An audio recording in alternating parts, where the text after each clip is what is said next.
Un tiers du contenu des poubelles ménagères des Français est constitué de déchets alimentaires. À la maison, à la cantine, au restaurant, le tri de ces déchets alimentaires se généralise. De nouveaux gestes qui rentrent dans nos quotidiens.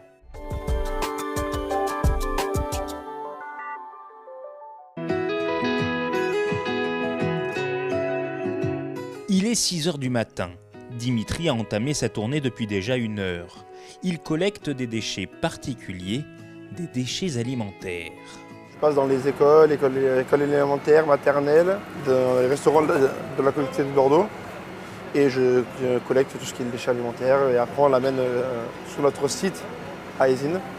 On vide notre déchet et après, c'est valorisé. À Aizine, la collecte est transformée en soupe organique qui servira ensuite comme fertilisant ou énergie verte. Direction le restaurant de l'hôtel de Bordeaux Métropole. Il est midi et les agents de la métropole viennent déjeuner. Ici, plus de 600 repas sont servis chaque jour. Ça fait une dizaine d'années qu'on trie, on sépare nos déchets alimentaires des autres emballages et autres déchets. Tout ce qui va être les épluchures, les trognons, les pédoncules, des choses comme ça. En amont, on cuisine à la légumerie. Ensuite, tout ce que les clients ne vont pas consommer. Au restaurant, toutes les personnes ont le même réflexe. Après leur repas, elles trient ce qu'il reste dans leur plateau. En 2023, ce sont 5,8 tonnes de déchets alimentaires qui ont ainsi été valorisés. Un geste qui se généralise jusqu'au foyer des métropolitains.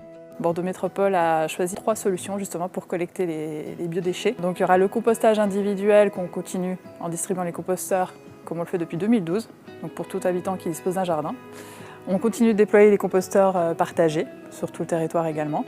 Et donc en intra-rocade, là où c'est le plus dense, on va déployer donc les bornes à déchets alimentaires. Ces dispositifs devraient permettre de récupérer et de valoriser chaque année 68 kg de déchets alimentaires par habitant de la métropole.